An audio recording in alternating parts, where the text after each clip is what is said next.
Viernes 18 de febrero de 2022. Tres mensajes del Evangelio de hoy, tomado del Evangelio de San Marcos, capítulo 8, desde el versículo 34 hasta el capítulo 9, versículo 1. En aquel tiempo, llamando a la gente y a sus discípulos, les dijo: Si alguno quiere venir en pos de mí, que se niegue a sí mismo, tome su cruz y me siga. Porque quien quiera salvar su vida la perderá, pero el que pierda su vida por mí y por el Evangelio la salvará. Pues, ¿de qué le sirve a uno ganar el mundo entero y perder su alma? ¿O qué podrá dar uno para recobrarla? Quien se avergüence de mí y de mis palabras en esta generación adúltera y pecadora, también el Hijo del Hombre se avergonzará de él cuando venga en la gloria de su Padre entre sus santos ángeles. Y añadió: En verdad les digo que algunos de los aquí presentes no gustarán la muerte hasta que vean el reino de Dios en toda su potencia. Palabra del Señor. Gloria a ti, Señor Jesús. Queridos amigos, el Evangelio hoy nos habla de la cruz. Y es bien interesante porque la palabra Evangelio significa buena noticia. Es una palabra griega que traduce literalmente eso, buena nueva, buena noticia. Pero entonces, ¿cómo es que el Evangelio, la buena noticia, nos habla de la cruz? Si para nosotros toda cruz significa mala noticia, todo sufrimiento representa para nosotros algo no querido. El mundo detesta sufrir, aún por causa del bien, pero detesta sufrir. El Señor lo que nos está diciendo es que si vamos a hacer el bien, necesariamente vamos a sufrir. En ocasiones hacer el bien será algo fácil, pero en otras ocasiones significará sufrimiento, significará renuncias, significará no ser comprendidos, significará ser calumniados. En ese orden de ideas hay que cargar la cruz. Y con el Evangelio sucede todo lo opuesto con lo que sucede en el mundo. El mundo te promete felicidad y a cambio te da cruz, te da sufrimiento. No sino que miremos esas personas que creían que con placer, poder, tener, que con toda su gloria y fama humana iban a alcanzar la felicidad. Y ahora los vemos deprimidos, tristes, con deseos de suicidio, si no es que ya se suicidaron algunos. En cambio, Cristo te promete cruz y a cambio te da felicidad. Digámoslo de nuevo. El mundo te promete felicidad y te da cruz. Cristo te promete cruz y a cambio te da felicidad. Porque ciertamente hay que sufrir por hacer el bien. Pero el fruto de hacer el bien, la paz interior, la alegría sobrenatural, la certeza de saber que hacemos la voluntad de Dios, genera una alegría que no se puede comparar con ningún placer mundano. Vamos a reflexionar tres mensajes. Primero, ¿cómo negarnos a nosotros mismos? Segundo, lo más importante de tu vida. Tercero, no más respetos humanos. Vamos con el primer punto. ¿Cómo negarnos a nosotros mismos? El Señor comienza diciendo en el Evangelio: Si alguno quiere venir en pos de mí, que se niegue a sí mismo, tome su cruz y me siga. Porque quien quiera salvar su vida la perderá, pero el que pierda su vida por mí y por el Evangelio la salvará. Vamos a explicar estas palabras adecuadamente. En primer lugar, digamos que Dios nos creó buenos. El libro del Génesis dice que cuando Dios creó a Adán y Eva, le pareció que todo estaba muy bien. No solamente que estaba bien, como cuando había creado todas las otras cosas. Cuando creó a Adán y Eva, el Evangelio dice que Dios vio muy bien lo que había hecho. O sea, para Dios nosotros no somos simplemente algo bueno, somos algo muy bueno. Sin embargo, el hombre cayó. El capítulo 3 del libro del Génesis nos habla de la caída del hombre, del pecado original, y a partir de ese momento quedamos heridos por el pecado. Esa herida generó en nosotros una triple inclinación desordenada: al placer, al poder y al tener. No es que placer, poder y tener sean en sí mismos cosas malas, pero quedamos desordenadamente inclinados a ello. Placer, poder y tener son buenos cuando son utilizados como medios y ordenados según Dios, pero resulta que nosotros los hemos usado como fines en sí mismos. Entonces buscamos el placer, buscamos el poder, buscamos el tener como si allí fuéramos a encontrar la plenitud, la felicidad, y terminamos idolatrándolos. Y al punto nos damos cuenta que nada de esto nos llena. A este hombre herido por el pecado original es lo que el apóstol San Pablo llama hombre viejo. Y así, en la carta a los Efesios, en el capítulo 4, versículos del 22 al 23, nos dice: Se les pidió despojarse del hombre viejo, al que sus pasiones van destruyendo, pues así fue su conducta anterior, y renovarse por el Espíritu desde dentro.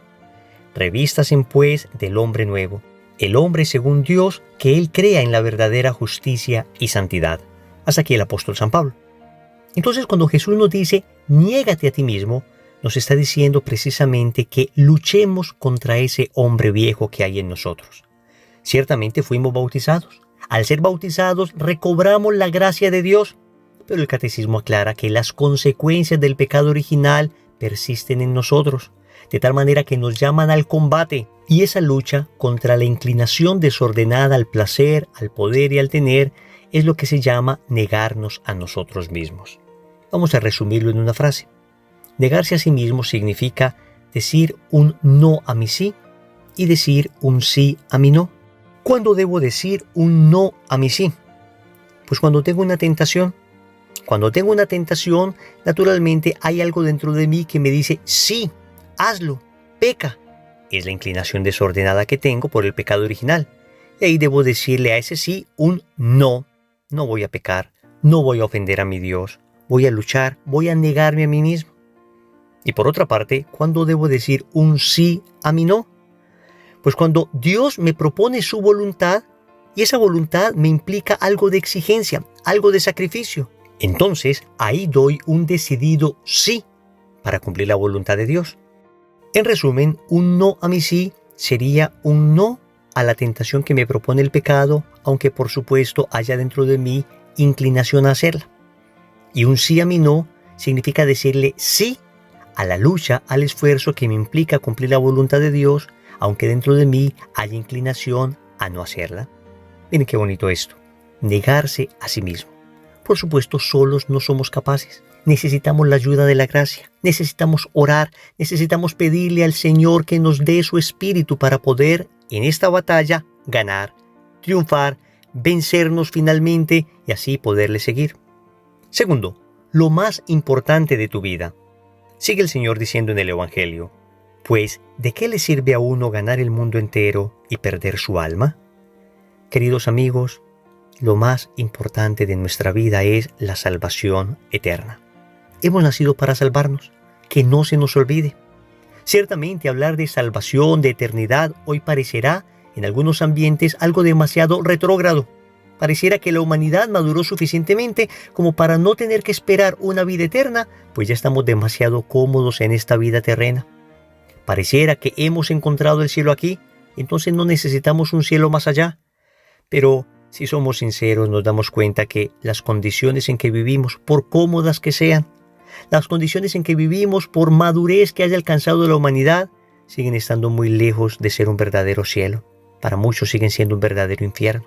Es más, para muchas personas que tienen muchas cosas, todavía es un infierno, porque nada que hay aquí en la tierra puede llenar plenamente el corazón del hombre. Estamos llamados a la eternidad, por eso debemos estar dispuestos a darlo todo para alcanzar esa eternidad. Y a este propósito hay un famoso poema de un fraile del siglo XVII que dice: «Yo para qué nací, para salvarme. Que tengo que morir es infalible. Dejar de ver a Dios y condenarme, triste cosa será, pero posible. ¿Posible? ¿Y río y duermo y quiero holgarme? ¿Posible? ¿Y tengo amor a lo visible? ¿Qué hago? ¿En qué me ocupo? ¿En qué me encanto? Loco debo de ser, pues no soy santo». Qué tremendo poema. Qué resumen de la vida. Señores, esforzarnos por una sola cosa en la vida, por la salvación eterna.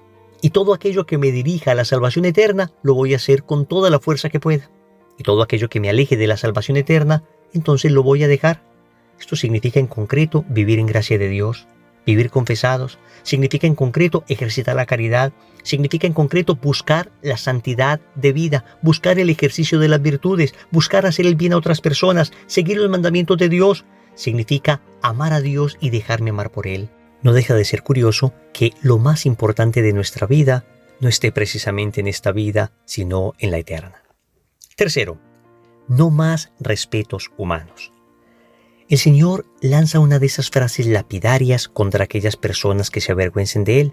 Dice así: «Quien se avergüence de mí y de mis palabras en esta generación adúltera y pecadora, también el Hijo del Hombre se avergonzará de él cuando venga en la gloria de su Padre entre sus santos ángeles».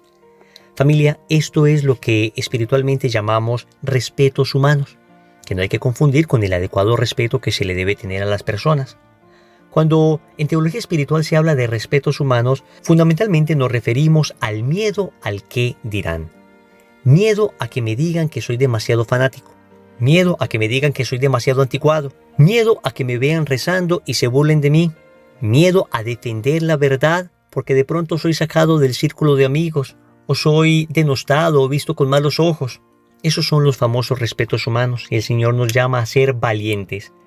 El santo cura de Ars tiene un tremendo sermón sobre los respetos humanos y les voy a leer uno de los extractos que a mí particularmente más me exhortan. Dice así: ¿te avergüenzas, amigo, de servir a Dios por temor de verte despreciado? Mira a aquel que murió en esta cruz. Pregúntale si se avergonzó él de verse despreciado y de morir de la manera más humillante en aquel infame patíbulo. Ah, qué ingratos somos con Dios, que parece hallar su gloria en hacer publicar de siglo en siglo que nos ha escogido por hijos suyos. Oh Dios mío, qué ciego y despreciable es el hombre que teme un miserable que dirán y no teme ofender a un Dios tan bueno.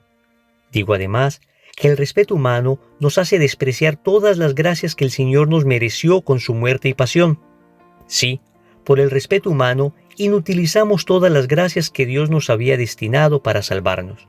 Oh maldito respeto humano, que a tantas almas arrastras al infierno. Hasta aquí el santo cura de Ars. Amigos, pidémosle al Señor la fuerza de su espíritu para ser valientes y poder mostrarnos amigos de Él en medio de sus enemigos. Oremos. Amado Señor, hoy me pides cargar mi cruz. Hoy me pides negarme a mí mismo. Sabes que por mis propias fuerzas soy incapaz. Señor, soy demasiado cómodo. Señor, lo he intentado 1000 veces y siempre caigo, porque siempre lo he intentado con mis propias fuerzas. Por eso hoy humildemente te pido que me concedas la gracia. Señor, si tú no lo haces en mí, yo no seré capaz. Si no eres tú viviendo en mí y dándome la fuerza, yo no seré capaz. Ayúdame, Señor, a ordenar mi vida respecto a tu voluntad. Ayúdame a entender que lo más importante eres tú, que todo lo demás puede hacer fila, puede esperar, puede estar en la línea, pero tú eres el primero. Mi salvación es lo primero. Finalmente, Señor, te suplico me concedas la valentía necesaria para no dejarme vencer por los respetos humanos. Señor, dame lo que me pides y pídeme lo que quieras. Amén. Recordemos entonces, primero, ¿cómo negarnos a nosotros mismos? Segundo, lo más importante de tu vida. Tercero, no más respetos humanos. Compromiso. Durante este día vamos a hacer pequeñas mortificaciones para aprender a negarnos a nosotros mismos. En el nombre del Padre, y del Hijo, y del Espíritu Santo.